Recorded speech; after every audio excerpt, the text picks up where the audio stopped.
Sesaat lagi Anda akan menyaksikan Apa Kabar Indonesia Malam, didukung oleh Prenagen.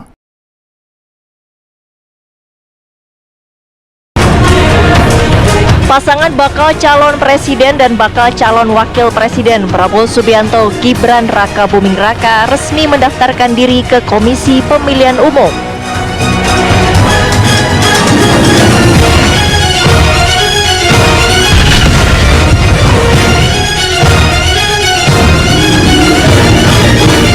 Ganjar Pranowo dan Mahfud MD akhirnya menjadi bakal calon presiden dan bakal calon wakil presiden yang diusung PDI Perjuangan, P3, Hanura serta Perindo. Seperti apa jalan yang ditempuh keduanya hingga akhirnya bersatu? Saksikan ulasan selengkapnya hanya di Apa Kabar Indonesia Malam.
Pemirsa, kita buka jumpa kita malam hari ini dengan kabar mengenai Presiden Joko Widodo yang melakukan reshuffle kabinet dan pagi tadi Jokowi melantik Andi Amran Sulaiman sebagai Menteri Pertanian.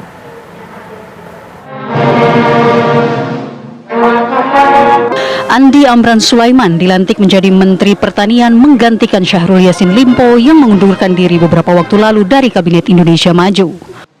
Sebelum saya mengambil sumpah, bersediakah saudara untuk diambil sumpah menurut agama Islam? Bersedia. Apabila demikian, harap mengikuti dan mengulangi kata-kata saya. Demi Allah saya bersumpah. Demi Allah saya bersumpah. Amran kini resmi menjabat kembali sebagai Menteri Pertanian. Akan setia kepada. Sebelumnya, pria kelahiran Bone ini juga pernah menjabat sebagai Menteri Pertanian pada Kabinet Presiden Joko Widodo periode pertama. Dengan penuh rasa tanggung jawab. Amran mengisi posisi Menteri Pertanian yang sempat kosong pasca ditinggal Syahrul Yassin Limpo yang menjalani proses hukum di Komisi Pemberantasan Korupsi atau KPK. Kepada yang terhormat Presiden Republik Indonesia dimohon berkenan kembali ke tempat semula. Tim TV One mengabarkan.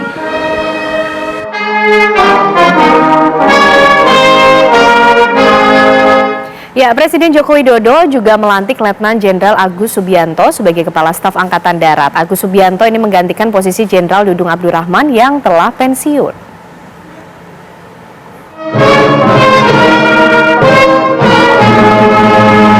Pelantikan yang berlangsung di Istana Negara tadi pagi juga dihadiri oleh sejumlah pejabat negara. Agus Subianto dilantik menjadi Kepala Staf Angkatan Darat berdasarkan keputusan Presiden nomor 89/TNI tahun 2023. Kata-kata saya. Akan setia kepada Negara Kesatuan Republik Indonesia yang berdasarkan Pancasila dan Undang-Undang Dasar Negara Republik Indonesia. Pelantikan Agus Subianto dilanjutkan dengan kenaikan pangkat satu tingkat lebih tinggi dari Letnan Jenderal menjadi Jenderal. Sebelumnya, Agus Subianto menjabat sebagai Wakil Kepala Staf Angkatan Darat sejak awal tahun 2022. Tim TV One mengabarkan.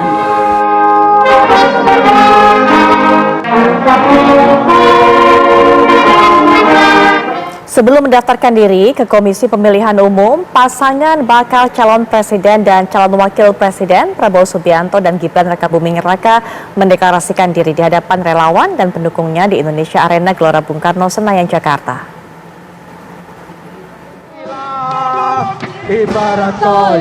Bakal pasangan Capres dan Cawapres Prabowo Gibran tiba di Indonesia Arena di Gelora Bung Karno, Senayan sekitar pukul 9 pagi. Mereka hadir didampingi oleh para ketua umum partai pendukung. Kedatangan keduanya disambut oleh ribuan simpatisan. Bakal calon presiden dari Koalisi Indonesia Maju tersebut kemudian memberikan pidatonya di depan relawan dan pendukungnya. Mohon doa restu dari seluruh rakyat Indonesia, mengucapkan terima kasih kepada pendukung-pendukung dan pengusung-pengusung. Prabowo meminta doa restu kepada para relawan, pendukung, dan seluruh rakyat Indonesia untuk maju di pemilihan presiden 2024. Prabowo juga bertekad membawa mandat dari rakyat Indonesia dan berjanji untuk mewujudkan Indonesia yang hebat. Setelah pidato singkat Prabowo, Gibran Rakabuming Raka memberikan sambutannya. Yang saya hormati Ketua Umum Gerindra, calon presiden Pak Prabowo,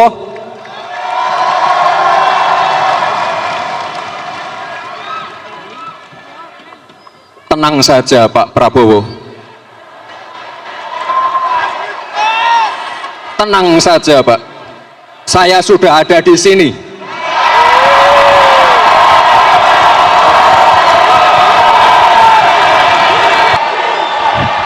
Tak cukup sampai di situ, Gibran juga sempat membocorkan program-program pasangan bakal calon presiden dan calon wakil presiden yang diusung oleh Koalisi Indonesia Maju tersebut di hadapan relawan dan pendukungnya.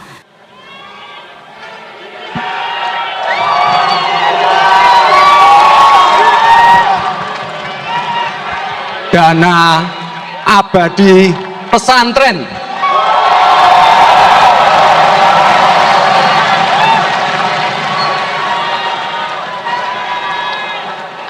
dana abadi pesantren ini adalah mandat dari Undang-Undang Nomor 18 Tahun 2019.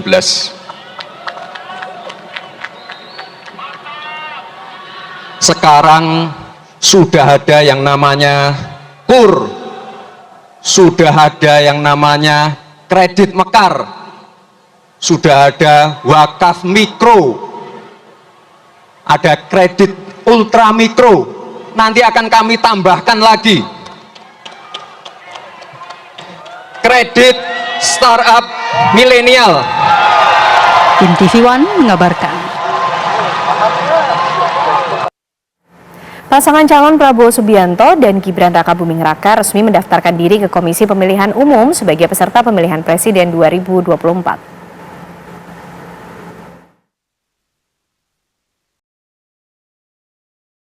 Prabowo Subianto dan Gibran Rakabuming Raka dengan didampingi oleh para ketua umum partai pengusung tiba di Komisi Pemilihan Umum sekitar pukul 11 siang.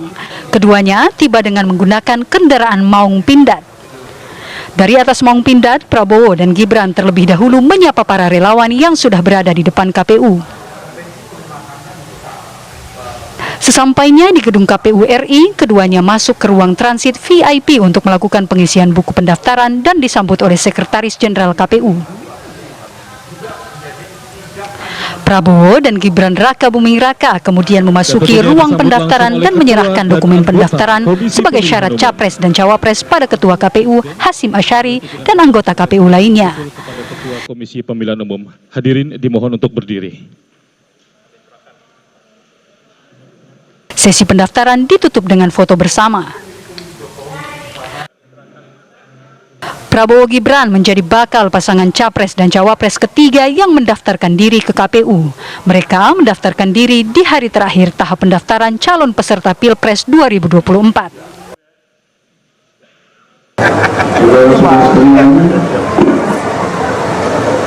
Saya bersama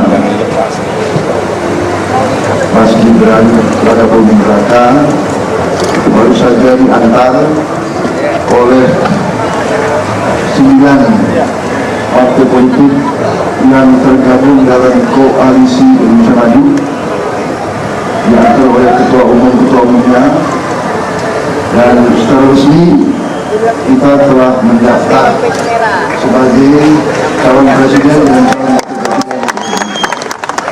Dan tadi Ketua KPU menyatakan bahwa berkas kita setelah dinilai lengkap. Terima kasih. Tim TV One mengabarkan.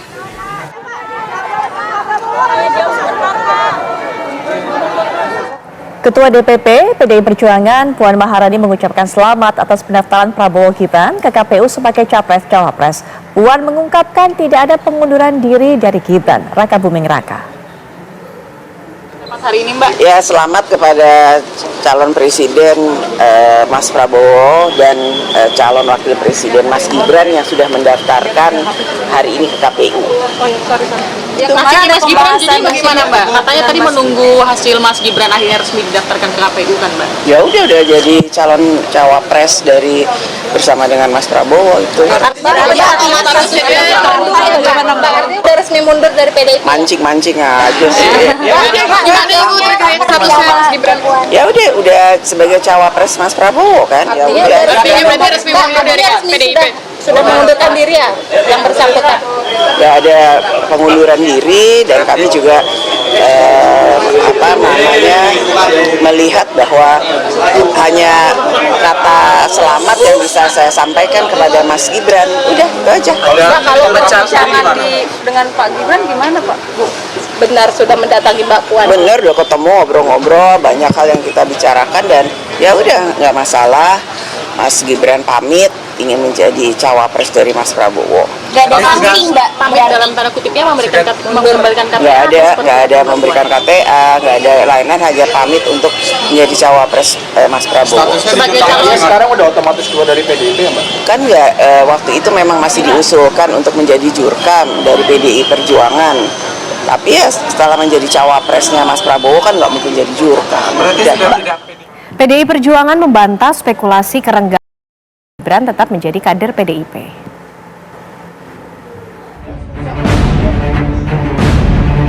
PDI Perjuangan terlihat tak ingin bereaksi berlebihan menyikapi langkah politik kadernya Gibran Raka Buming Raka yang akhirnya mengajak duel sedarah dengan Ganjar Pranowo di Pilpres 2024. Gibran memang mengaku sudah melayangkan izin ke Puan Maharani dan Ketua Tim Pemenangan Ganjar, Arsyad Rashid.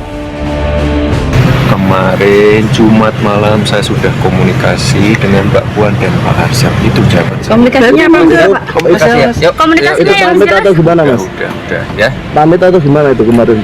Sudah saya komunikasikan. Mbak Puan kan udah cerita juga kemarin di Surabaya ya. Namun hingga kini tiada surat pengunduran diri. Ini artinya Gibran masih berstatus kader banteng, kendati telah resmi mendampingi Prabowo Subianto dan mendaftar ke KPU. Prabowo juga tak mempersoalkan bila Gibran tetap bernaung di Banteng.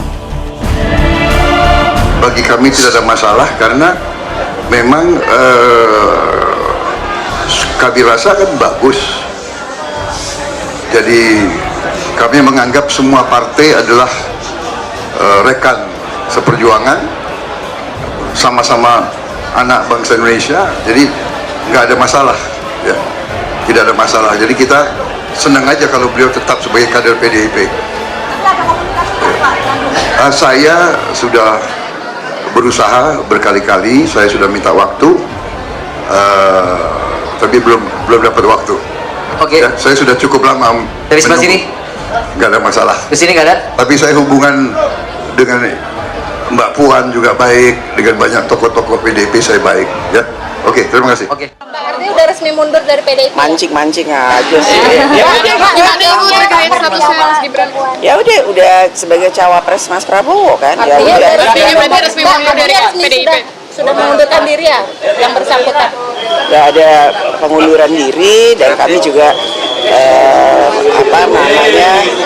melihat bahwa hanya kata selamat yang bisa saya sampaikan kepada Mas Gibran. Udah, itu aja. Mbak, kalau perbincangan dengan Pak Gibran gimana Pak? Bu, benar sudah mendatangi Mbak Puan? Benar, udah ketemu, ngobrol-ngobrol, banyak hal yang kita bicarakan dan ya udah nggak masalah. Mas Gibran pamit ingin menjadi cawapres dari Mas Prabowo.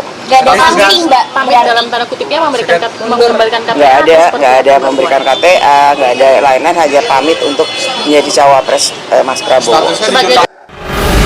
Majunya Prabowo Gibran diyakini menjadi ancaman bagi duet Ganjar Mahfud. Gibran dinilai punya pengaruh menggerogoti suara simpatisan Moncong Putih, terutama di kandangnya, Jawa Tengah.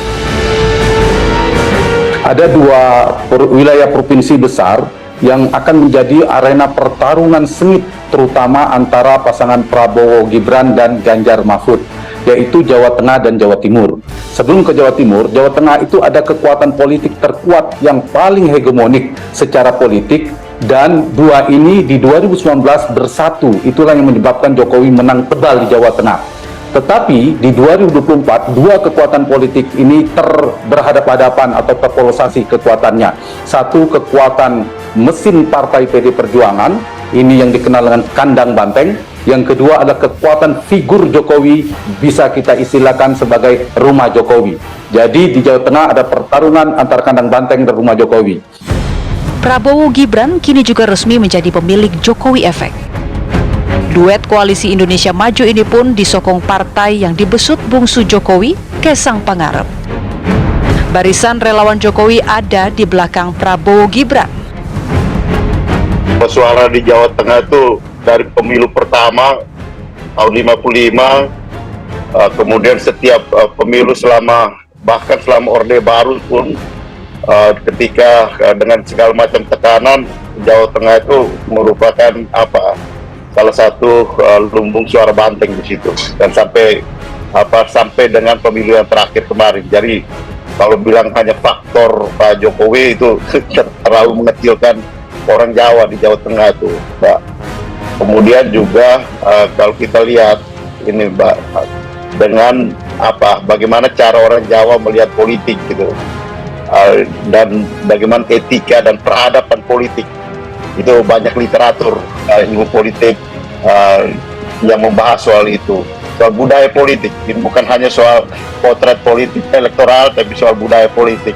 Orang Jawa itu sangat mengedepankan etika berpolitik, moral dan etik dalam berpolitik itu. Kalau melihat perkembangan sehari-hari ini, ya kita lihat saja nanti gitu. Saya tidak mengatakan bahwa akan lebih naik dan menguntungkan, tapi kita lihat akan nanti perkembangannya. Lantas bagaimana dengan Ganjar? Masih adakah peluang menyamai suara Jokowi bila keluarga yang diharapkan membantu diambil alih Prabowo? Insya Allah sih PDI Perjuangan kompak ya. Partai lain ada P3 di sana juga di beberapa titik kuat. Ada Perindo Hanura, meskipun tidak banyak di parlemen, tapi mereka sekarang geraknya kencang. Kawan-kawan relawan sekarang malah tambah semangat. Jadi insya Allah lah. Yakin nggak Pak Jateng masih jadi kandang banteng? Insya Allah yakin banget kalau itu. Kalau tanya kandang banteng, yakin banget. Internal Banteng sedang membangun narasi serupa, tak ingin larut menyikapi Prabowo Gibran dengan menyatakan fokus memenangkan Ganjar Mahfud. Optimisme lantang disuarakan jika tanpa hadirnya Jokowi, Gibran dan keluarganya, Ganjar diyakini melenggang ke kursi RI 1. Sementara hubungan Jokowi-Megawati juga dinyatakan baik-baik saja. Semua spekulasi keretakan hubungan keduanya dibantah. Hubungan baik-baik aja. Saya aja cerah ceria. Sudah ada komunikasi belum sih Pak antara Bu Mega dengan Pak Jokowi katakan? Ya pokoknya hubungannya baik-baik aja, cerah ceria, dan rumor yang beredar itu udah nggak bener lah ya. Tapi dalam waktu dekat apakah ada pertemuan Pak Jokowi dengan Bu Mega gitu Pak? Ini kan yang jelas kita tetap kerja seperti biasa.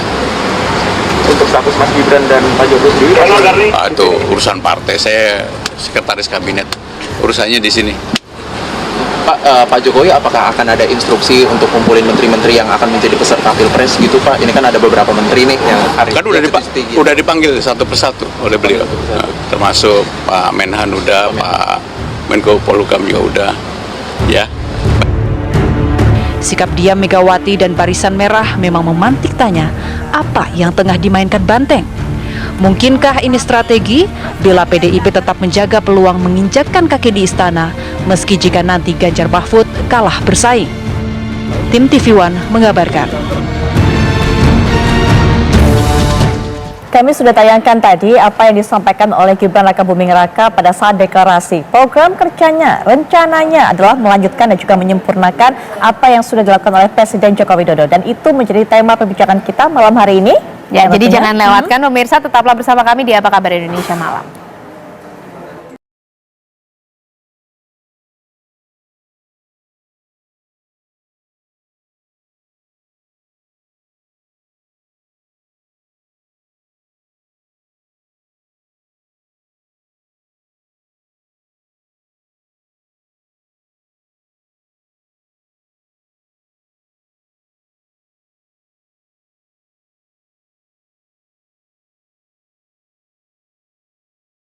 Indonesia.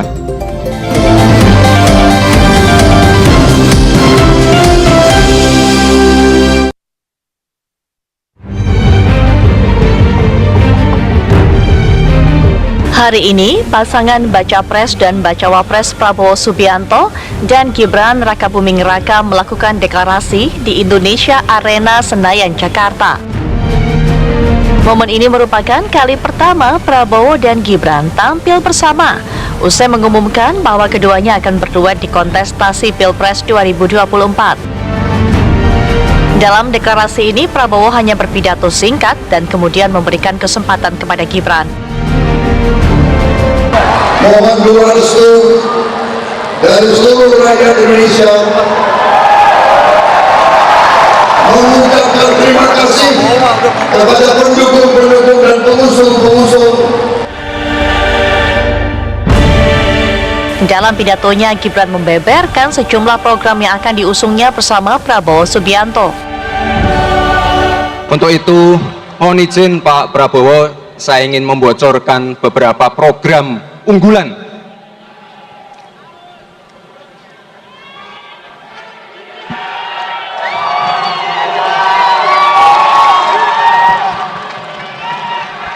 Dana abadi pesantren.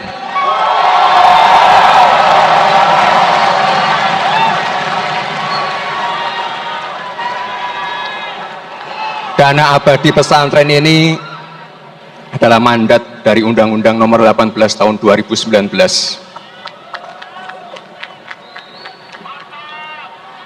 Sekarang sudah ada yang namanya KUR, sudah ada yang namanya kredit mekar, sudah ada wakaf mikro, ada kredit ultra mikro, nanti akan kami tambahkan lagi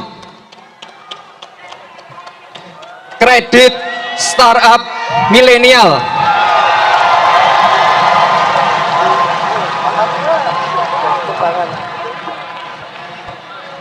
Ini untuk bisnis para milenial yang berbasis inovasi dan teknologi. Sekarang sudah ada KIS, ada Kartu Indonesia Pintar, ada PKH, nanti saya tambahkan lagi KIS Lansia.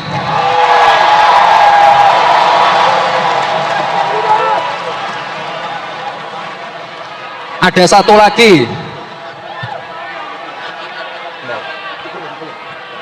satu lagi, tapi ini yang bawa biar istri saya saja.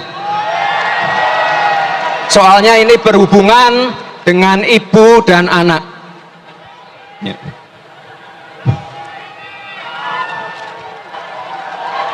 Diangkat bareng. Kartu anak sehat untuk pencegahan stunting.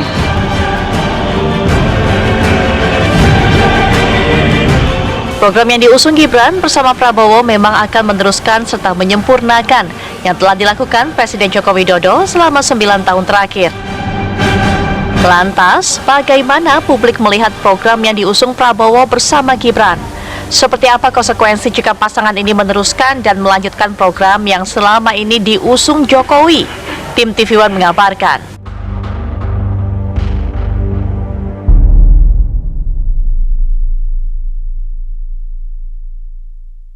Dengan lantang di hadapan para pendukungnya, para relawan, Gibran Rakabuming Raka menunjukkan papan-papan berisikan tulisan-tulisan yang merupakan program ataupun rencana kerjanya. Jika nanti Prabowo Subianto dan juga Gibran Rakabuming Raka terpilih sebagai presiden dan juga wakil presiden hasil dari pemilu 2024 mendatang. Saya mungkin coba bacakan kembali. Selain melanjutkan berbagai macam program yang sudah dibuat oleh Presiden Joko Widodo, ada tambahannya dana abadi pesantren, kredit startup milenial, KIS lansia dan juga kartu anak sehat. Sehingga kemudian Gibran mengatakan bahwa apa yang akan pasangan ini lakukan jika terpilih adalah melanjutkan, meneruskan dan menyempurnakan yang sudah ditorehkan oleh Presiden Joko Widodo. Apa kemudian hal ini bisa menggait suara dari para pemilih? Nanti kita akan bahas lebih lanjut, termasuk juga bagaimana suara dari ataupun pandangan dari para narasumber. Sudah hadir di samping saya seorang pakar komunikasi politik yaitu Prof. Lely Aryani. Assalamualaikum warahmatullahi wabarakatuh. Prof. Lely. Mbak Putri. Baik, selamat malam Prof. Lely. Baik, selain Prof. Lely kita juga nanti akan dengarkan dari kacamata sudut pandang politiknya, yaitu Bang Pangi Charwi Caniago. Seperti apa melihatnya? Bang Ipang, selamat malam. Assalamualaikum warahmatullahi wabarakatuh. Salam warahmatullahi wabarakatuh. Mbak Putri. Baik, Prof. Bang Pangi, sama-sama. Dan juga nanti kita akan dengarkan dari tim pemenangan Prabowo Gibran, yaitu Pak Nusron Wahid. Sudah hadir secara daring untuk ikut berbincang dengan kita. Assalamualaikum warahmatullahi wabarakatuh. Selamat malam Pak Nusron Wahid. Pak Nusron, mohon maaf sepertinya suaranya masih belum jelas. Kami coba perbaiki kembali suara dari Pak Nusron karena kami masih belum bisa mendengar. Tapi mungkin Prof. Lely, ini sebagai awalan begitu kan? Secara singkat saja mungkin bisa katakan sebelum kita perdalam lagi lebih lanjut. Melihat kostum yang dikenakan kembar Pak Prabowo kemudian juga Mas Gibran, melihat cara mereka menyampaikan di depan para relawan ini seperti apa tadi penampilan dari keduanya ini, baik saat bertemu relawan deklarasi maupun juga saat menuju KPU mendaftarkan diri? Ya, dua-duanya memang terlihat sangat cair. Jadi yang paling penting ketika orang berkomunikasi, kan dalam komunikasi politik pun dia pun berbicara, apalagi ada gerakan tubuh. Jadi simbol-simbol dalam gerakan tubuh itu juga mengkomunikasikan sesuatu. Jadi kan akhir-akhir ini Pak Prabowo khususnya itu kan kadang-kadang menampilkan gaya-gaya komunikasi yang agak lucu gitu kan. Nah intinya memang dia mencoba menggambarkan sosok dirinya yang bisa berdampingan dengan yang kemudian anak muda yang akhirnya jadi beneran nih berdampingan dengan dia. Nah, komunikasi itu kan pada prinsipnya memang adalah simbolik. Jadi dia mengandung banyak pesan simbolik, tapi dia mempunyai dimensi isi dan dimensi hubungan. Jadi ada hubungan tentang yang dikomunikasikan baik secara verbal maupun non verbal kepada halayak yang tentu saja semuanya rata-rata pendukungnya kan. Jadi otomatis harus ada dimensi hubungan tentang kedekatan di antara semuanya. Termasuk pesan yang karena ini juga disiarkan secara langsung oleh televisi, terutama TV One gitu kan. Pemirsa TV One juga bisa menerjemahkan dimensi isi dan dimensi hubungan yang terjadi dalam semua pesan dan simbol itu. Tadi Mbak Putri mengatakan pakaian yang dikenakan, gerakan bahasa tubuh, termasuk pidatonya Gibran ketika menggunakan alat peraga gitu kan. Melibatkan istri. Jadi dimensi isi dan dimensi hubungan seolah-olah semuanya bersatu dalam satu panggung itu. Pesannya adalah kita semuanya bersama-sama ingin melakukan apa yang sudah kita deklarasikan ini, yaitu tadi Pak Prabowo juga selalu menekankan bebas dari kemiskinan ya, bebas dari banyak bebasnya gitu. Meskipun semuanya ada kelanjutan dari programnya Pak Jokowi, tapi paling tidak mungkin nanti kita akan membaca program apa yang akan mereka tampilkan yang isinya berbentuk kelanjutan itu tapi mempunyai inovasi lah istilahnya. Itu dia. Itu yang kita tunggu nampaknya. Baik, Mbak Ipang nanti mungkin bisa lanjutkan atau bisa berikan pandangan karena memang masyarakat menunggu begitu. Kalau program-program ini saja apakah bisa menjadi solusi jawaban dari masalah yang selama ini mungkin masih ada di kalangan masyarakat? Inovasinya seperti apa yang ditunggu dari pasangan ini? Nanti Bang Ipang berikan pandangan. Sesaat lagi kami sudah kembali. Memang sejak awal Prabowo Subianto ini ketika akan mencalonkan diri mengatakan bahwa saya akan meneruskan apa yang sudah dilakukan, ditorehkan oleh Presiden Joko Widodo. Dan ini kembali dipertegas, bahkan juga dijelaskan lebih dalam lagi oleh calon wakil presiden yang akan mendampinginya, yaitu yang merupakan putra sulung dari Presiden Joko Widodo, Mas Gibran Rakabuming Raka. Saya sudah sempat tadi di awal bacakan ada rencana kartu-kartu apa lagi yang akan dibawa oleh Mas Gibran. Tapi kemudian masyarakat juga menantikan, adakah inovasi atau sebenarnya masih sama seperti ini? Masih juga banyak masalah yang belum terselesaikan dengan bantuan-bantuan yang diberikan oleh Presiden Jokowi. Bang Ipang. Iya, memang ini kan nggak langsung tancap gas ya ketika pendaftaran deklarasi langsung bicara kartu. Jadi di benak saya kalau udah bicara kartu, jadi teringat dulu rematch Pilpres Pak Jokowi 2 pemilu 2014-2019. Ini tidak lepas dari kartu, dan kemudian kartu pun yang dikeluarkan itu Mbak Putri itu bukan kartu sembarang kartu yang tidak melekat pada dua simbol ini. Misalnya kalau kita bicara misalnya kartu pesantren dana abadi, kan dulu 2019 kan ada blok ideologis nasionalis religius, jadi ada representasi religiusnya Kiai Haji Ma'ruf Amin. Nah, di kombinasi simulasi pasangan ini kan hampir nggak ada kesan religiusnya, kecuali partai pengusungnya ada yang religius, misalnya ya, itu pun hanya PBB kan. Nah, itu dilangsung kepada tujuannya adalah segmen langsung menarik, berupaya untuk mencoba mengambil segmen pesantren dan kelompok religius kan, agama, karena memang basisnya kelihatan belum menempel gitu ya. Nah, itu langsung kemudian kartu mengambil segmen anak muda dengan mengeluarkan kartu startup anak muda milenial. Itu juga langsung langsung kepada titik yang menjadi kelemahan dia juga dan kelebihan beliau. Makanya saya katakan begini, kalau mereka sudah mulai menggunakan kartu, kan dalam politisi itu ada harapan dan janji. Dan beliau hari ini selain bicara mengatasi masalah, tentu menawarkan harapan. Ini udah mulai dengan harapan. Dan janji-janji beliau klarifikasi, validasi dengan janji Pak Jokowi yang lalu ketika kartu-kartu itu sudah dikeluarkan dan sebagian sudah ditunaikan. Dan termasuk 12 item bantalan sosial itu kan beliau sampaikan tadi. Nah, artinya 3 hal yang beliau pikirkan ada validasi di situ, kemudian menawarkan harapan lagi, dan menutupi celah segmen yang beliau belum ambil dengan kartu-kartu tadi, dengan program tadi.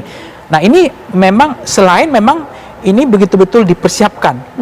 3 hari kan, kalau misalnya pasangan Ganjar Mahfud misalnya kan deklarasi pasangan cawapres paginya, capres-cawapres malamnya, besoknya langsung deklarasi daftar ke KPU. Ini kan terakhir ada waktu yang cukup lama, dan terkesan ini rapi, ramai, so force-nya dapat, bagaimana persiapan itu betul-betul mental bahwa kami ini siap untuk menang gitu. Itu yang ditampilkan saya lihat tadi. Selain nanti kita bicara tentang karakter anak muda, apakah betul pemilih muda itu implikasinya sangat mudah untuk memilih muda. Baik, mungkin kita sampai di poin itu terlebih dahulu. Kita juga minta pandangan ataupun pendapat dari Pak Nusron Wahid, seperti dikatakan oleh Bang Ipang tadi, Pak Nusron, dari kartu-kartu ataupun juga program kerja ini yang disampaikan oleh Mas Gibran tadi menggait memang ini curug-curug suara seperti kalangan religius, kemudian juga kalangan anak muda. Apakah memang inovasinya hanya sampai di situ saja, Pak Nusron? Kalau ditanya soal inovasinya tunggu kejutan-kejutan selanjutnya. Tapi yang jelas bahwa apa yang ditampilkan pada hari ini, Mas Gibran dan Pak Prabowo hari ini sudah menampilkan bagaimana komitmennya kepada dunia pesantren dan masyarakat santri serta Nahdlatul Ulama.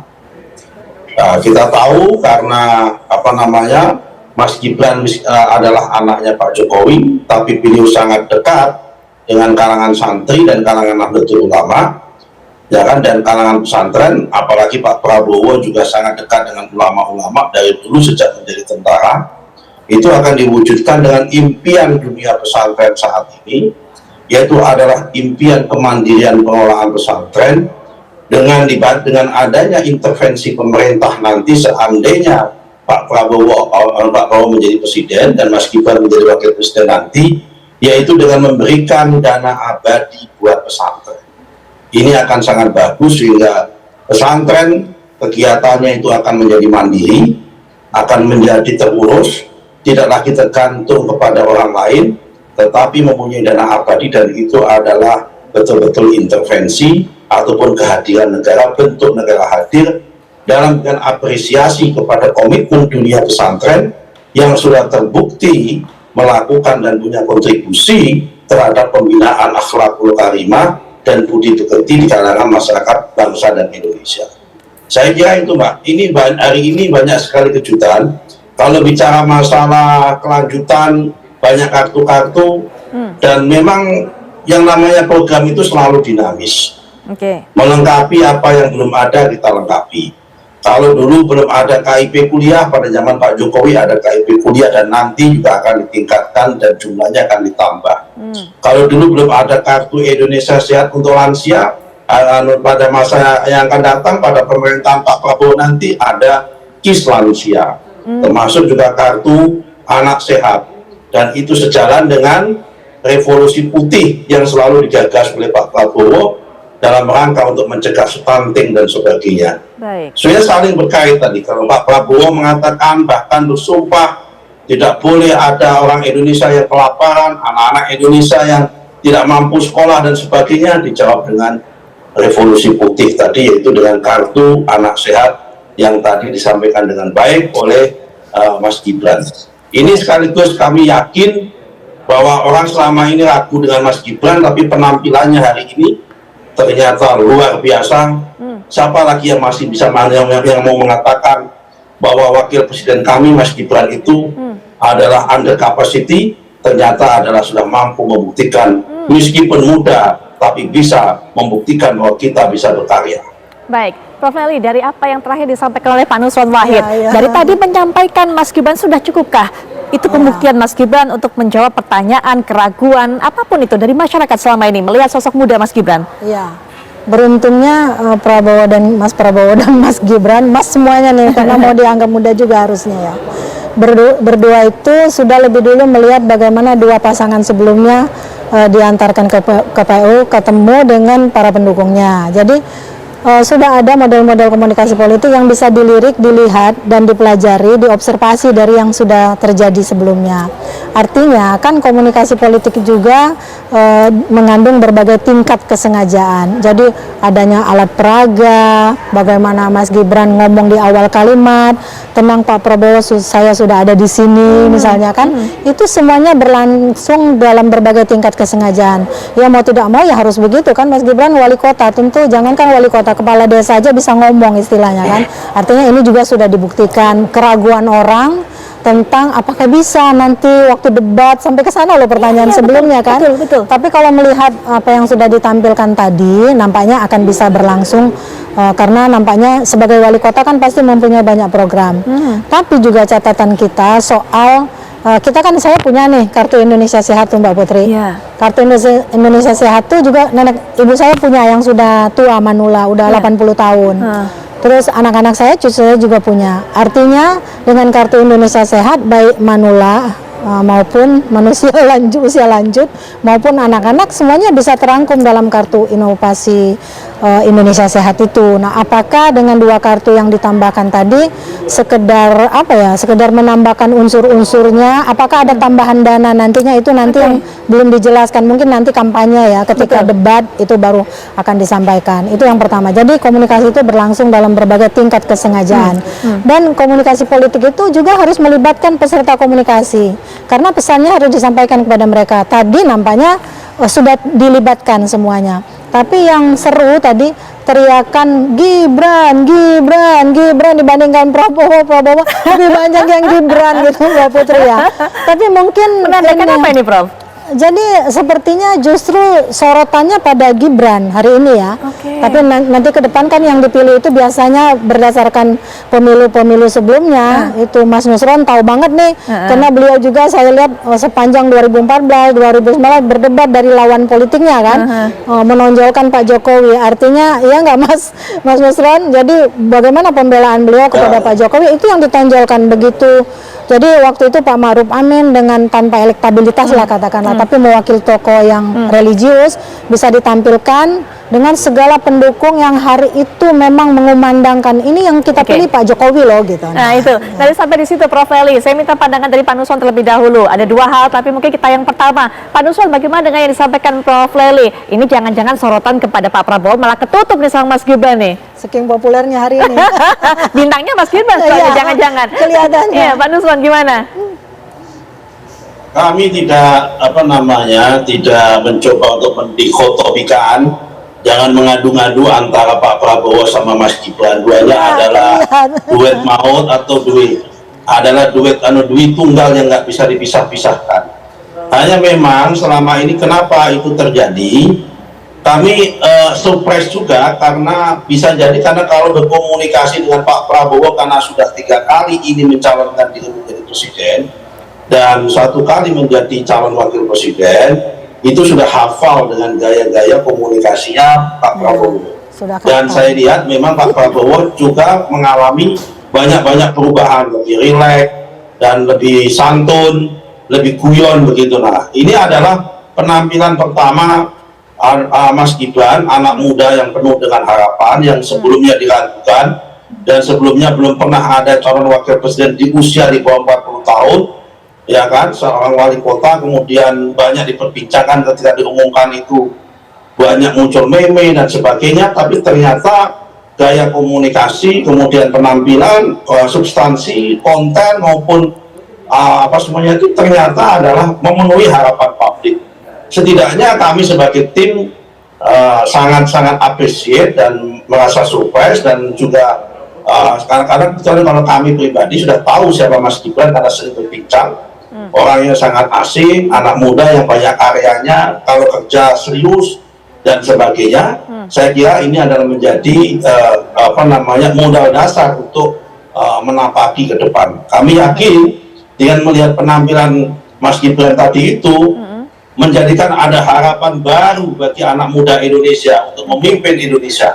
Dan saya kira ini adalah inspirasi dari anak-anak muda Indonesia yang lain untuk bisa tampil menjadi pemimpin Indonesia. Dan satu hal lagi yang kami sangat kagumi dari Mas Gibran tadi adalah rasa sopan santun dan tawanduknya menyapa yang senior-senior.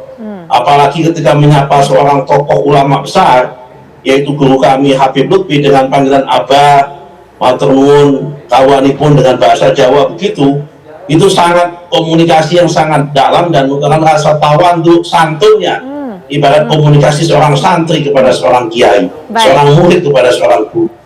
Baik, Pak Nusron, mungkin sampai poin itu soal komunikasi nanti bagaimana kemudian cara bersikap, cara bertutur kata yang ditunjukkan oleh Mas Gibran kepada para senior-senior. Nanti mungkin Prof. Eli juga bisa berikan pandangan, termasuk juga nanti mungkin ada satu hal lagi yang tadi Prof. Eli sudah sampaikan, Pak Nusron bisa diberikan pandangan juga mengenai masalah kartu-kartu. Sudah ada kartu Indonesia Sehat, kemudian saat ada kartu lansia atau untuk anak-anak, apakah ini hanya merupakan gimmick sementara untuk bisa menggait suara untuk kalangan tertentu? Nanti juga mungkin bisa diberikan pandangan oleh Bang Ipang soal harapan yang dibebankan kepada Mas Gibran. Tapi saat lagi kami segera kembali.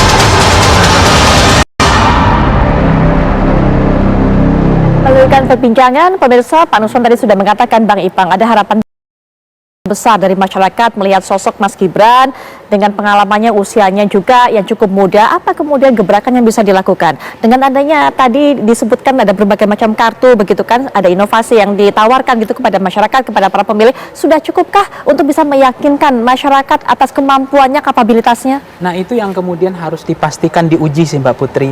Apa betul memang pemilih muda Gen Z milenial yang angkanya 56% ini usia 17 sampai 27 sampai 39 itu dipastikan akan strike ticket voting. Anak muda atau warga muda ini akan memilih calon presiden dari muda. Ada 2 hal. Pertama, bisa saja iya, karena memang mereka ingin anak muda itu keterlibatannya langsung, tidak dijadikan hanya sebagai komoditas politik, hanya dijadikan sebagai dimanfaatkan saja suaranya. Artinya bagi anak muda, ya cukup, kami sudah cukup, suara kami hanya, yang dibutuhkan hanya suara kami saja. Artinya keterlibatan, bagaimana mereka menjadi aktor hari ini, itu kan menjadi sesuatu bagi anak muda, oh ini penting sekali, bahwa ini representasi yang mereka harapkan. Tapi boleh juga mazhab yang kedua nggak bisa kita nafikan juga. Mereka memilih bukan karena mudanya, artinya bukan pemilih yang dimaksud kategorisasi pemilih psikologis, bukan karena jenis kelamin atau umur atau soal good looking atau tidak good looking, atau bukan soal pemimpin itu tegas, berani atau tidak, tapi karakter dalam konteks melihat misalnya betulkah memang melihat konteks misalnya rekam jejak, pengalaman, prestasi, itu yang mereka uji. Yang kedua adalah integritas dari tokoh itu yang mereka lihat. Dan bisa juga mereka melihat ada sentimen misalnya yang nggak kurang mereka nyaman, misalnya kok seperti ada privilege khusus. Artinya anak muda suka yang mulai dari nol, yang kerja keras, pemimpin yang tidak diberikan jalur bebas hambatan, artinya yang petarung dari bawah. Tapi bisa juga mereka memahami, oh ada pemimpin terkesan nepotisme juga nggak mau. Nah, karakter ini yang sebetulnya harus ditonjolkan dari Gibran-nya. Apakah betul misalnya karena dia tegas dan berani misalnya, atau integritasnya, atau karena pengalamannya atau jam terbangnya yang masuk pada pemilih rasional. Karena jangan lupa yang kedua, Mbak Putri, pemilih rasional kita tuh angkanya, trennya makin baik, makin tinggi. Itu memilih karena 3 hal, yaitu adalah pengalaman dan kinerja. Yang kedua adalah visi, misi dan program yang disampaikan hari ini. Yang ketiga adalah soal yang menjadi penting bagi mereka adalah program tadi, kinerja dan seterusnya.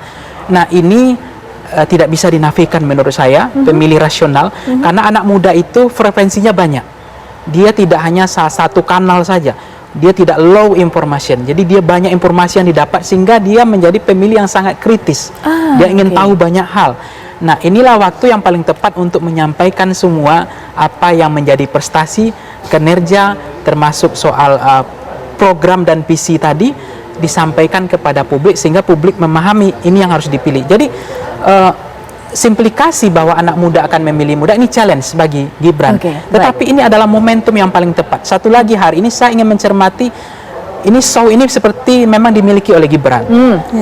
Karena memang ada antusiasme yang kemudian mereka sudah sering melihat Pak Prabowo pidato. Betul. Sering kali melihat Pak Prabowo itu sosok yang dari 3 kali pemilu. Jadi bagi mereka bukan hal yang maksudnya mereka tunggu-tunggu. Jadi penasarannya itu tinggi. Nah, ini yang membuat hari ini kok rasa-rasanya ini seperti panggungnya Gibran yang sorak-soraknya dan seterusnya. Dan ini kelihatan sekali bahwa bagi mereka hari ini kepemimpinan muda itu adalah satu langkah maju hari ini. Kalau memang, tetapi kalau ada orang yang bersih misalnya, dia mendobrak hukum, ada integritasnya, dia akan cenderung ke situ.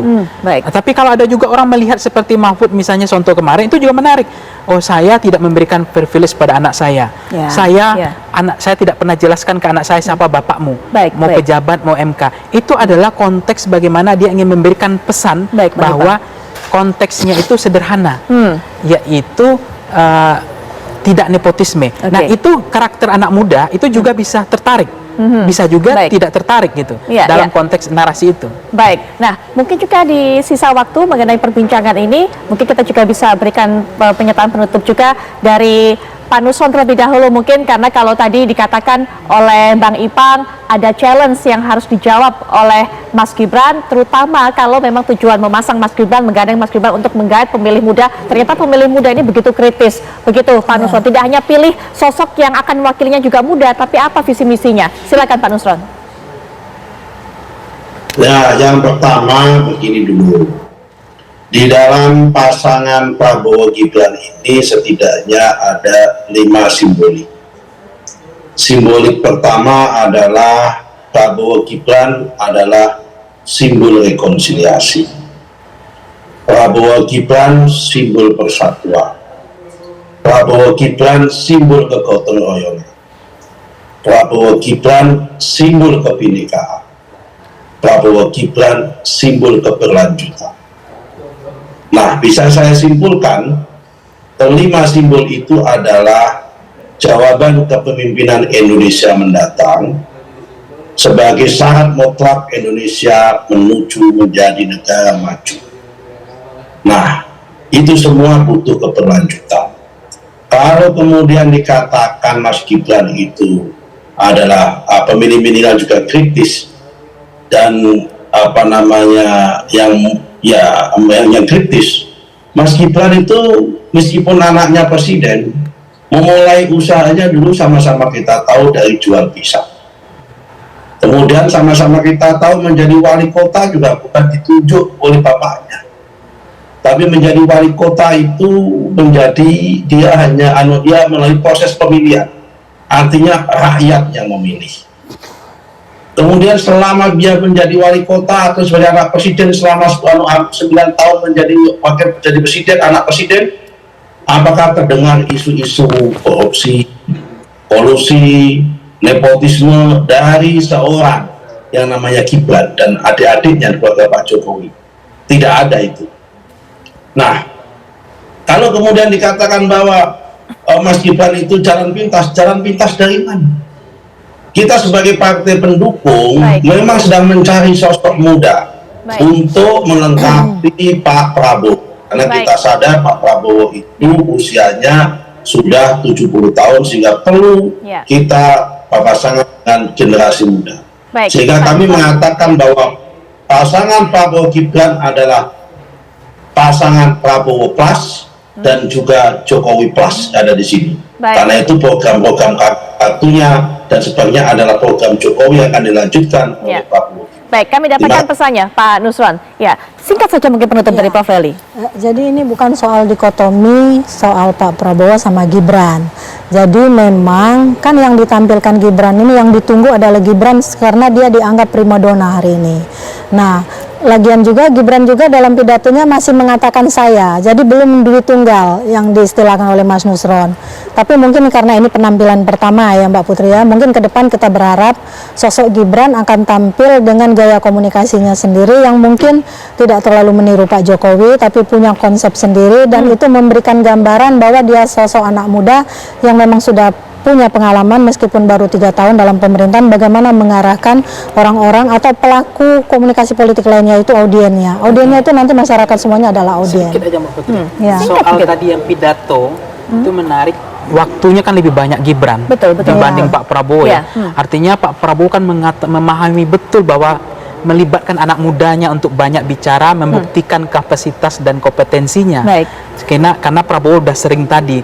Jadi saya lihat jangan-jangan besok pun ketika misalnya presiden dan wakil presidennya di dalam Direkmen and Direkpris bagi tugas, itu keterlibatan Gibran jangan-jangan udah seperti Perdana Menteri. Hanya presiden hanya soal urusan pertahanan, keamanan dan luar negeri saja. Karena anak mudanya yang dianggap punya energik, bisa keliling Indonesia dengan tenaga anak mudanya dengan progres yang besar, itu juga kelihatan hari ini di pidato pertama ini sudah kelihatan energi itu diberikan ke Gibran. Oke, baik. Ya, nanti kita akan bahas lebih lanjut tentunya mengenai hal ini insya Allah di pertemuan berikutnya. Tapi kita tunggu bagaimana kemudian gebrakan yang akan dilakukan oleh Mas Gibran berpasangan dengan Pak Prabowo Subianto. Prof. Feli, terima kasih. Pak Ipan, terima kasih. Nanti mungkin masih bersama kami juga. Nanti di akhir acara bersama Ken untuk bisa membahas mengenai sepak terjang dari pasangan ini. Kemudian juga Pak Nusron Wahid, terima kasih sudah berkenan untuk bisa memberikan pandangannya dan juga bergabung dalam perbincangan ini. Waalaikumsalam warahmatullahi wabarakatuh. Pemirsa, kami masih akan segera kembali saat lagi dengan kabar-kabar menarik lainnya, termasuk kita lihat kebakaran yang terjadi di Tangerang sesaat lagi.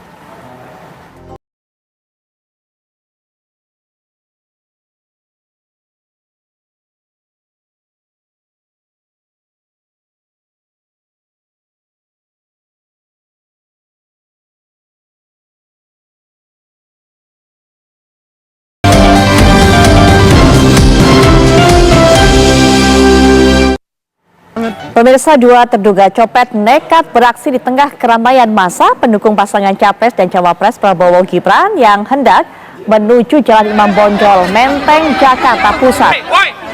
Aksi 2 pria ini yang diduga hendak mencopet terhenti saat korbannya menyadari perbuatan kedua pelaku. Mengetahui adanya copet yang nekat mengambil kesempatan di acara pendaftaran Capres dan Cawapres Prabowo Gibran ke KPU, massa pun marah dan menjadikan kedua pelaku ini bulan-bulanan.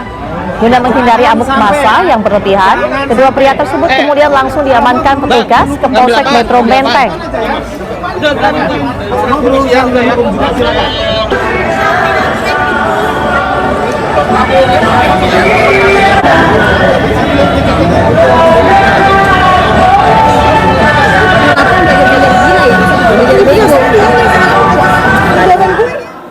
14 ruko gudang penyimpanan tisu di Kecamatan Pasar Kemis, Kabupaten Tangerang, Banten terbakar hebat pada dini hari tadi. Sejumlah karyawan konveksi yang saat itu tengah bekerja mencoba menyelamatkan mesin dan barang-barang lainnya ke tempat yang lebih aman. 7 unit mobil pemadam kebakaran diterjunkan ke lokasi kebakaran. Petugas pemadam kebakaran mengatakan api begitu cepat merembet membuat 14 ruko yang diantaranya ada sebuah gereja juga ikut ludes terbakar. Api berhasil dipadamkan setelah melalui 5 jam proses pemadaman. Belum diketahui pasti penyebab kebakaran, namun api diketahui pertama kali muncul dari gudang tempat penyimpanan tisu.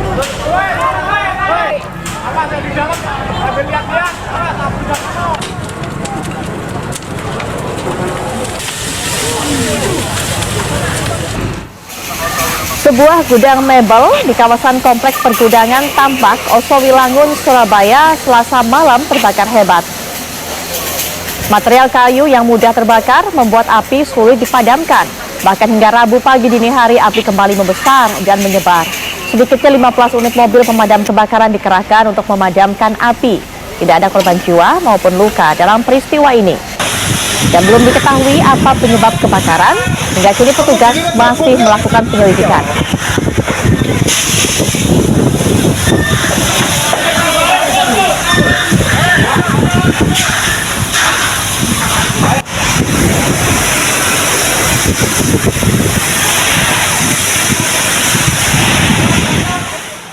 Aparat kepolisian dari tim Resmo Polda Sulawesi Selatan meringkus seorang perampok saat berada di rumah persembunyiannya di Jalan Daeng Tata Raya, Kecamatan Tamalate, Kota Makassar.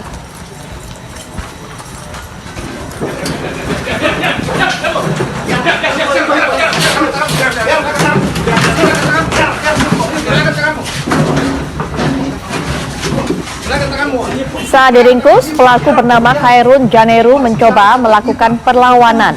Namun petugas berhasil mengamankannya dan mengikat tangan pelaku. Diketahui pelaku baru saja melakukan aksi pencurian di salah satu toko kelontong yang membuat kerugian mencapai 50 juta rupiah. Aksi pelaku terekam CCTV sehingga mempermudah polisi untuk mengidentifikasi. Dari penyelidikan, polisi diketahui ada 5 laporan pencurian dengan kekerasan lainnya yang juga dilakukan oleh pelaku.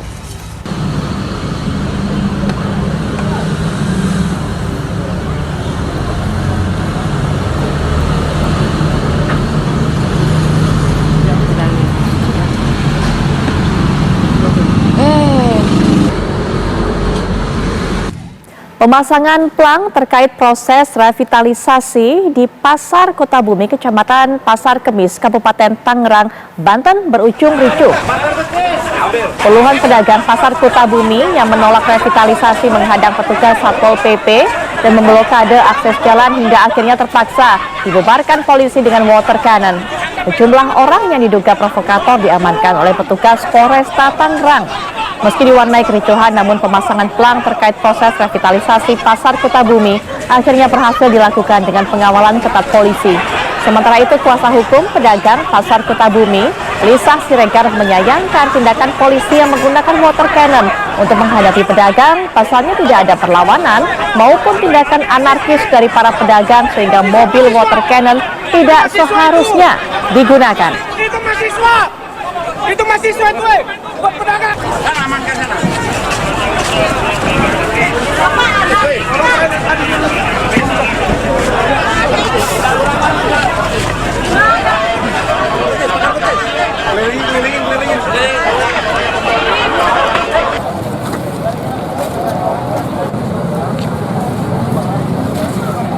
Silakan bapak-bapak, ibu-ibu,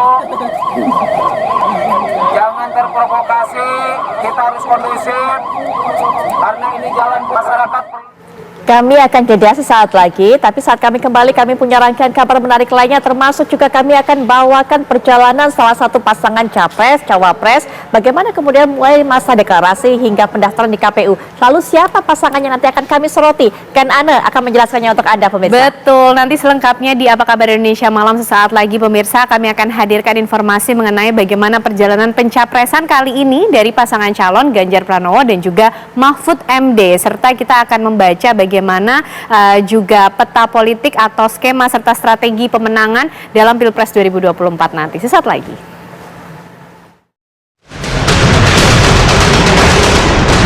Wakil Presiden yang dipilih oleh Partai Demokrasi Indonesia Perjuangan yang akan mendampingi Bapak Ganjar Pranowo adalah Bapak Profesor Dr. Mahfud MD.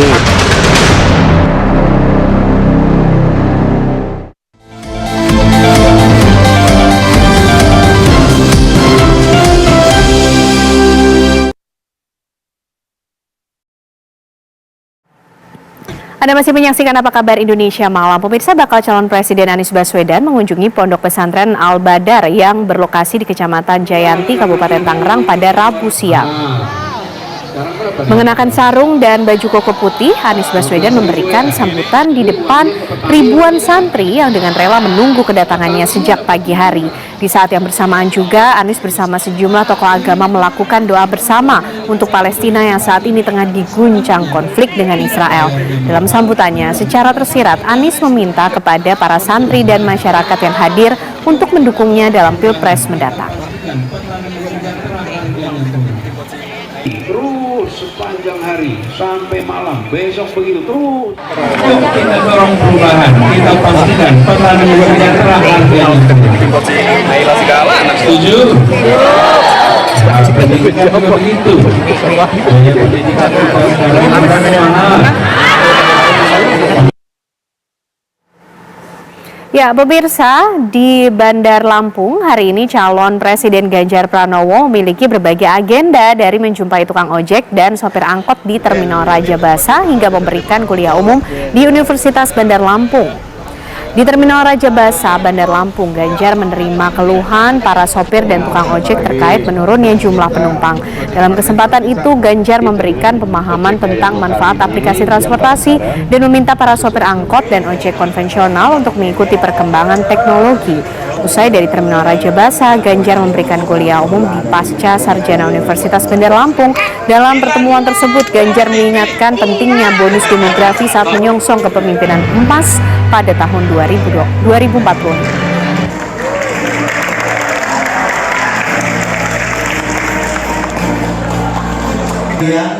Menuju Indonesia Mas, Pak. Ya, saya kira pertanyaannya bagus-bagus ya dari anak-anak muda. Mereka ada kerinduan, mereka ingin terlibat, mereka butuh perhatian, mereka punya bakat-bakat dan mereka butuh fasilitasi untuk itu. Nah, saya bilang, saya kira langkah awal yang paling bagus. Yang kedua adalah mendampingi dan melatih mereka. Kalau saya melihat antusiasme mereka luar biasa, maka tinggal melakukan training pada anak-anak.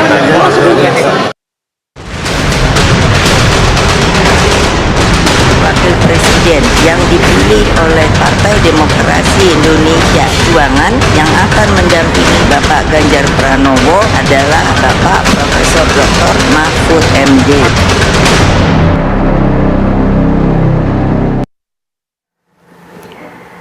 Ya, bagaimana kemudian perjalanan pencapresan dari pasangan calon Ganjar Pranowo dan juga Mahfud MD? Pendaftaran ngebut satset ala Ganjar dan juga Mahfud. Kita akan membahasnya malam hari ini, pemirsa, mengenai pencapresan dari Ganjar Pranowo dan Mahfud MD, karena di hari sebelumnya kita juga sudah membahas bagaimana perjalanan pencapresan dari pasangan calon Anies Baswedan dan juga Muhaimin Iskandar, serta esok hari kami akan ajak Anda untuk melihat perjalanan pencapresan dari pasangan calon yang lain, dari Prabowo Subianto dan juga Gibran Rakabuming Raka. Dan malam hari ini saya sudah ditemani oleh Bang Pangi Syarwi Saniago. Bang, lanjut lagi kita untuk membahas keseruan dari panggung Pilpres 2024. Malam hari ini kita akan membahas mengenai perjalanan dari pasangan calon Ganjar Pranowo dan juga Mahfud MD. Di tahun 2022, pemirsa, ini sudah mulai masif dukungan dari sejumlah kalangan dan relawan untuk Ganjar maju sebagai capres dari PDIP. Nah, ini kami hadirkan informasi dan juga data-data terlebih dahulu, pemirsa, yang sudah kami rangkum untuk Anda. Kemudian kita lihat perjalanan berikutnya, timeline pencapresan dari paslon Ganjar dan juga Mahfud MD. September 2022 mencuat adanya Dewan Kolonel untuk memenangkan Puan Maharani sebagai capres 2024. Jadi pada saat waktu-waktu tersebut masih cukup banyak nama-nama yang beredar sebagai bakal calon presiden yang akan maju dari PDIP. Kemudian pemirsa, pada 18 Oktober 2022, Ganjar ini memberi kode jika siap untuk maju sebagai capres dalam Pilpres 2024. Nah, berikutnya pada 24 Oktober 2022, Ganjar ini mendapatkan sanksi teguran lisan karena pernyataan siap nyapres di 2024. Lalu pemirsa, 26 November 2022 ada acara Gerakan Nusantara Bersatu, di mana di acara tersebut Presiden Joko Widodo menyampaikan, "Saya ulang, menjadi pemimpin yang mikirin rakyat itu kelihatan dari penampilannya, dari kerutan di wajahnya, lihat juga rambutnya. Kalau rambutnya putih semua, nah ini mikir rakyat ini." Itu yang disampaikan Presiden Joko Widodo pada saat itu pemirsa, 26 November 2022. Kemudian pada 21 April 2023, ini siang hari waktu itu saya masih ingat, PDIP resmi menetapkan Ganjar sebagai capres dari PDI Perjuangan. Baik, Bang Pangi, kalau kita melihat timeline pencapresan dari sosok Ganjar Pranowo dulu, ini sebenarnya kita sudah mulai bisa menebak nggak sih dari dulu, atau nama Ganjar Pranowo kemudian diusung diangkat oleh PDIP ini sudah bukan kejutan lagi sebenarnya? Sebenarnya dari dua figur Ganjar maupun Mahfud tidak ada daya kejut menurut saya. Oke. Sudah bisa ditebak. Memang dari kode-kode, sinyal dari kader potensial di semua kader PDIP yang memang elektabilitasnya adalah Ganjar. Nah, termasuk kemarin Mahfud di deklarasi pun sudah dikasih kisi-kisi kan, M-nya itu, jadi orang juga nggak akan kaget lagi kan nama itu menuju kepada Mahfud MD gitu. Nah, yang menarik sebetulnya Mbak Ken, ketika memang pasangan ini begitu cepat ya, luar biasa. Tetapi pada waktu itu kan kalau Pak Ganjar diputuskan sebagai kader PDIP maju sebagai pencapresan, itu kan H-1 sebelum menjelang Lebaran. Ya, betul. Orang lagi asik-asiknya bicara tentang bubur opor ya. Dan lagi ngumpul semua lagi ngumpul keluarga, lagi siap-siap untuk Lebaran kan. Tiba-tiba Presiden Jokowi dipanggil dan dideklarasikan. Ganjar Pranowo dipanggil dan dideklarasikan. Terus yang menarik adalah ini ketika dideklarasikan pasangan ini, baru pasangannya cawapresnya itu kan baru paginya kemarin itu, tanggal 20 Rabu yang kemarin ya. Itu paginya. Terus malamnya langsung deklarasi pasangan di arsip nasional itu kan. Terus paginya langsung pendaftaran ke KPU. Nah, ini kan maraton sekali, begitu cepat ya. Berbeda polanya dengan kalau kita kaitkan dengan misalnya pasangan Prabowo Gibran. Itu kan panjang sekali rentetannya. Jadi seperti agak ada betul-betul ada persiapan, makanya hasilnya hari ini kita kelihatan lebih siap. Karena memang persiapannya mungkin udah 3 hari.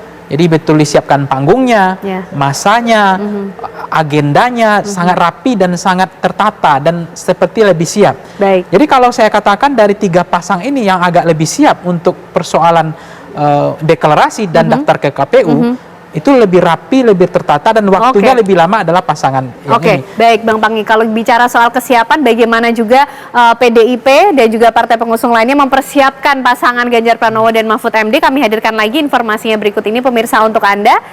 Di Apa Kabar Indonesia malam hari ini pada 29 April 2023, P3 ini mendeklarasikan dukungannya untuk Ganjar sebagai Capres 2024. Ini juga menarik nih ya, mengenai bagaimana kemudian P3, kalau kita ingat pada saat itu juga ada sosok Sandi yang masuk. Nah, 23 Mei 2023, Ganjar dan Gibran ini sempat makan malam bersama di Solo, Jawa Tengah, pemirsa. Kemudian 13 Juni 2023, Presiden Joko Widodo ini juga makan malam dengan Ganjar di Istana Kepresidenan.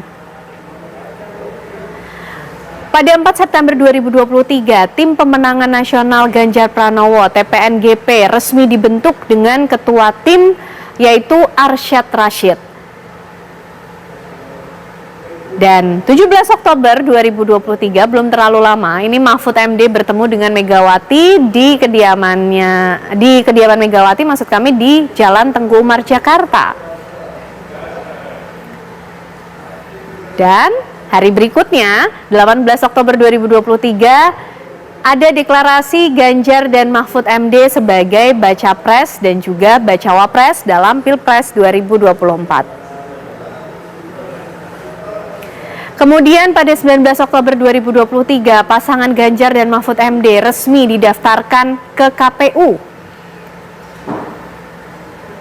Baik, Bang Pang, ini tadi mungkin menarik, sudah dibahas sedikit ya oleh Bang Pang. Ini tidak cukup mengagetkan sebenarnya. Kalau kita lihat pacingnya dan temponya nampaknya cukup cepatkah pergerakan yang dilakukan PDI? Memang seperti itu pola yang dipilih atau gimana Bang Pang? Ya saya nggak tahu apakah memang ada juga karena takut jegal-menjegal juga atau begitu cepat dia itu larinya ya, maraton sekali kan. Jadi saya membayangkan bagaimana relawan partai menyiapkan acara dalam 1-2 hari itu maraton dari deklarasi capres, pasangan capres dan mendaftarkan ke KPU dalam waktu hanya 24 jam. Jadi betapa energinya luar biasa. Kenapa ini begitu cepat? Nah, kalau pengumuman Ganjar sebagai capres, itu menurut saya sebenarnya Mbak Ken nggak ada yang kaget karena memang hasil cross step data kita, kalau bureau data kita, kalau kita lihat pemilih PDIP itu adalah pemilih Ganjar gitu. Memang dominan signifikan akar rumputnya, grassroots-nya. Karena partai ID-nya PDIP itu memang tinggi. Kecenderungan kader karena pemilihnya itu mengikuti garis partai, ideologi. Jadi kalau rata-rata angka nasional orang memilih karena center of kandidat berdasarkan figur itu angkanya hampir 68%. Kemudian karena partai atau elit partai atau ketua umum partai ada 20%, kemudian partai pengusung ada angka 6,8%. Nah, orang menjatuhkan pilihannya waktu itu di PDIP ini cenderung karena partai ID-nya, karena kedekatannya secara ideologis maupun secara psikologis, membership, partisanship. Jadi dia memilih Ganjar bukan karena Ganjarnya sebetulnya, karena Ganjar itu adalah kader PDIP-nya. Jadi kader PDIP kemungkinan karena dia adalah garis tegak lurus, artinya mengikuti garis partai, automatically pemilih PDIP itu cenderung memilih Ganjar. Dan PDIP juga selalu memiliki karakteristik seperti itu ya Bang Pang ya? Selalu memilih itu yang menyebabkan kenapa Ganjar di waktu itu persis elektabilitas waktu calon gubernur hanya di angka 2%, 3-6%. Tapi bisa menjadi gubernur. Nah, setahu saya, boleh di cross check, tidak pernah ada sejarah PDIP itu kalah di kandang banteng di Jawa Tengah. Siapapun calon gubernurnya, meskipun orang itu nggak dikenal, meskipun orang itu tidak populis, tidak punya elektabilitas. Kita lihat dulu bagaimana Ganjar dan sebelum-sebelumnya itu terjadi, bahkan ada incumbent yang nggak dipakai sama PDIP diganti pemain baru pun jadi. Jadi kecenderungan mereka di partai ID-nya itu 13%. Artinya dalam angka rata-rata hasil survei nasional saya tentang partai ID di Indonesia, orang yang merasa dekat dengan partai itu angkanya kan 9-13%. Partai ID kita sebenarnya rendah sekali kedekatan dengan partainya, tapi lebih cenderung karena figur. Nah, tetapi Jawa Tengah itu paling besar. Kalau di Sumatera Barat itu angkanya 9%. Jadi kecenderungan ini yang kemudian menjadi tantangan challenge bagi pasangan Prabowo, Jokowi dan Gibran. Bagaimana memecah suara di Jawa Tengah? Apakah mampu atau tidak? Nah, itu karena juga yang diharapkan mesin, juga. Ini kan adu antara mesin partai dengan figur Jokowi efeknya. Karena Gibran juga belum mundur ternyata dari PDI ya Bang Pang ya. Tapi usai jeda pemirsa, kami masih membahas selengkapnya untuk Anda nanti melihat bagaimana perjalanan pencapresan dari pasangan calon Ganjar Pranowo dan juga Mahfud MD hari ini di Apa Kabar Indonesia Malam.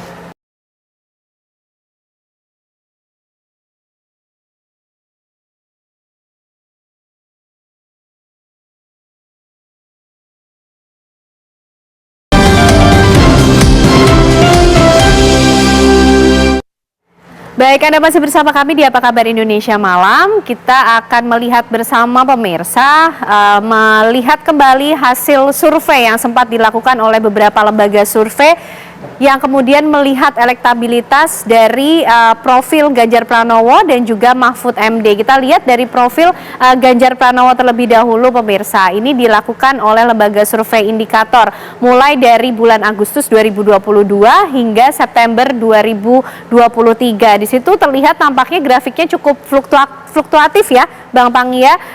Ada kemudian diawali dari 31,7%, kemudian sempat naik di 36,2%, menurun sedikit, kemudian naik lagi sampai pada puncaknya pada 37,4% pada saat itu.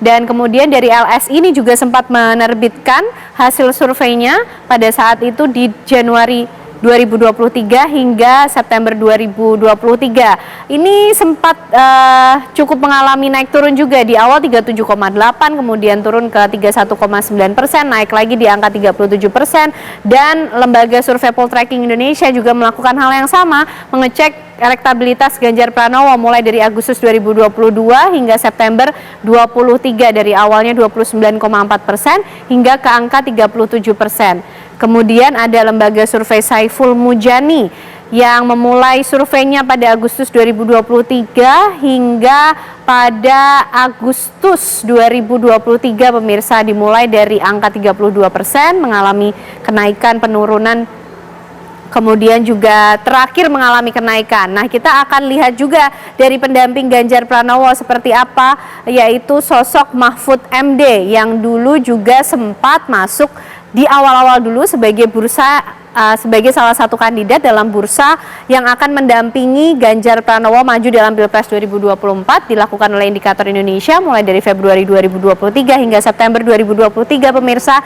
Inilah angkanya, justru mengalami penurunan, Bang Pangi, di bulan terakhir di September 2023 di angka 5,7%. Kemudian dari Poltreking Indonesia ini melakukan survei dari Februari 2023 hingga September 2023. Ini bertolak belakang ya, justru mengalami kenaikan dan mencapai puncaknya pada akhir survei dilakukan September 2023, yaitu mencapai 8%.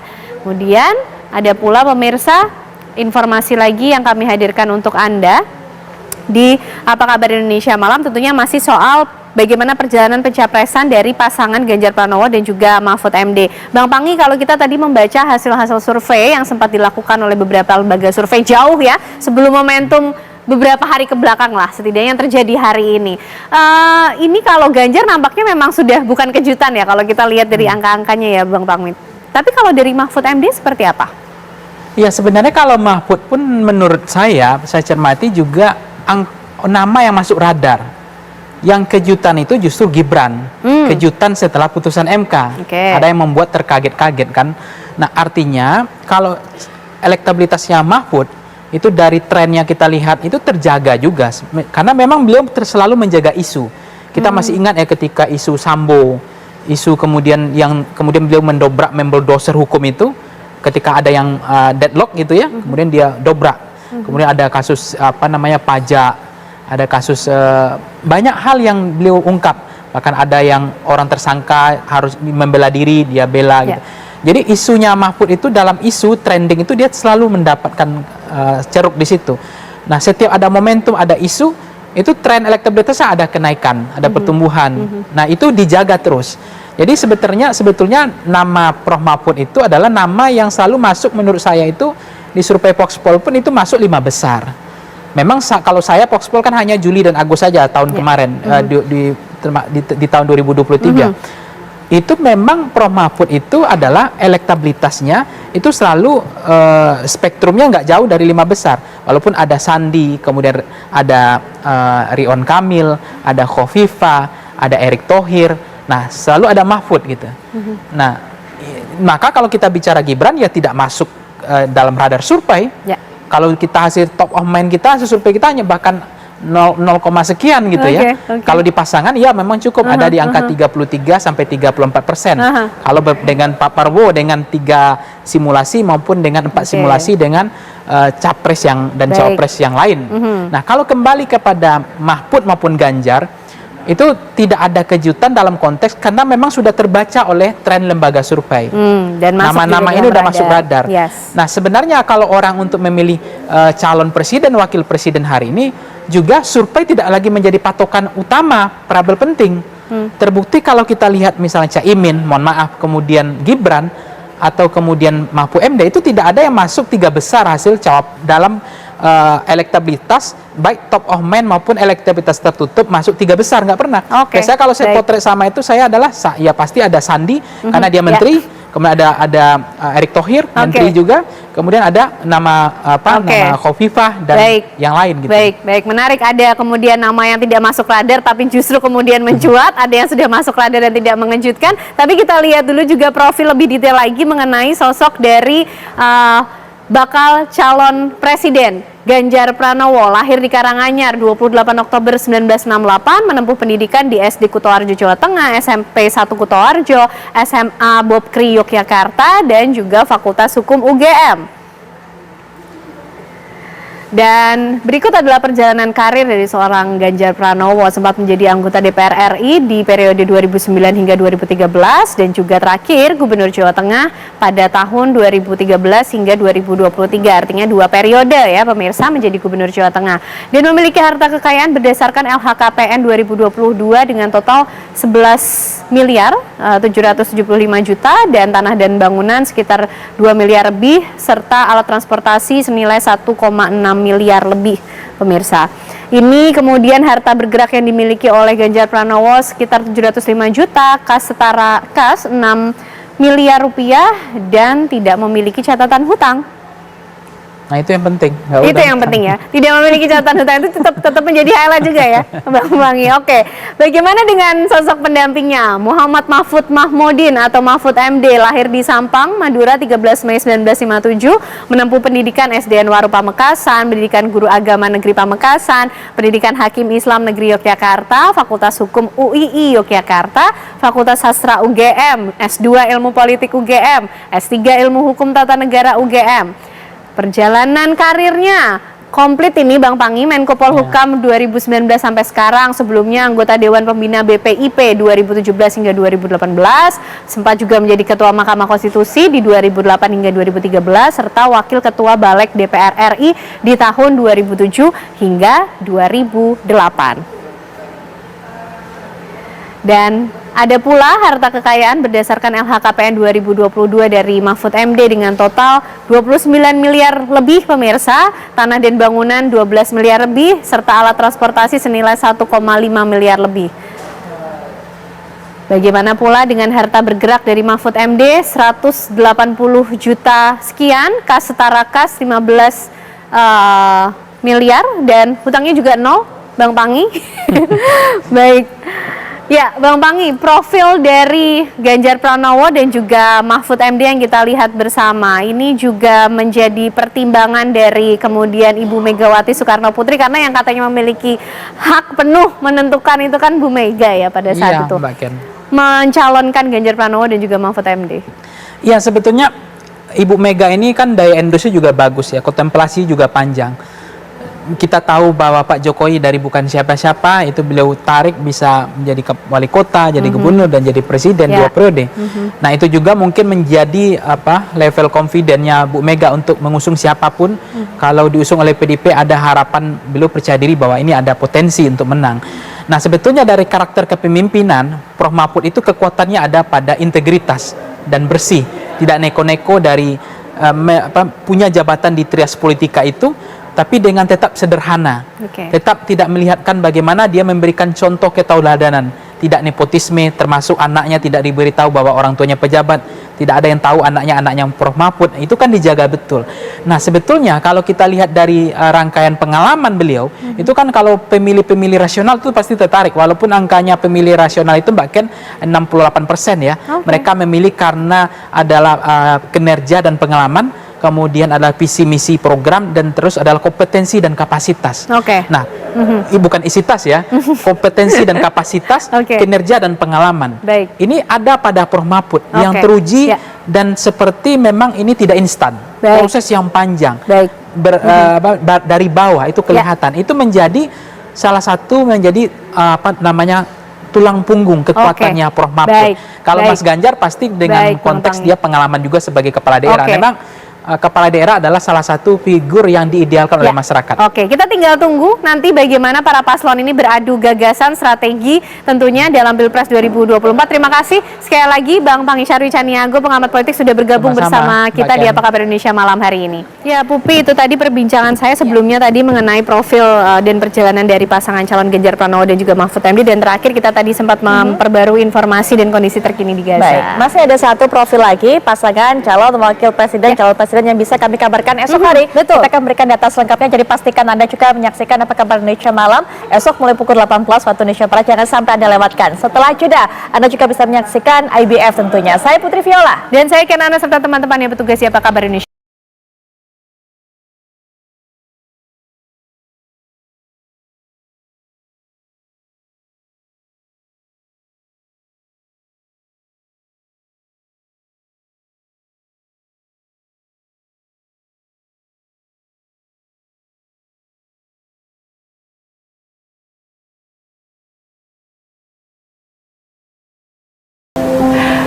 Kalau siaran sampai malam gini, biasanya badan aku terasa capek. Supaya badan aku tetap bugar, aku selalu berusaha penuhi kecukupan cairan dan mineral tubuh. Nah, makanya aku selalu minum Le Mineral yang diambil dari sumber mata air pegunungan dengan kandungan mineral esensial seimbang yang berkualitas. Le Mineral kemasannya juga ditutup berlapis loh, bukan cuma disegel, tapi botolnya juga keras sebelum dibuka. Bikin kita ngerasa aman, bebas dari pemalsuan. Aku tadinya nggak bisa minum banyak.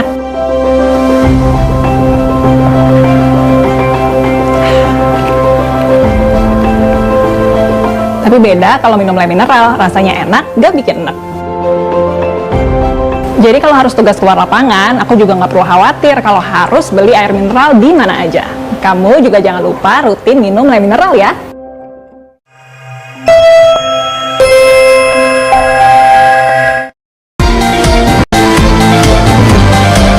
Anda baru saja menyaksikan Apa Kabar Indonesia Malam, didukung oleh Morinaga Chilgo.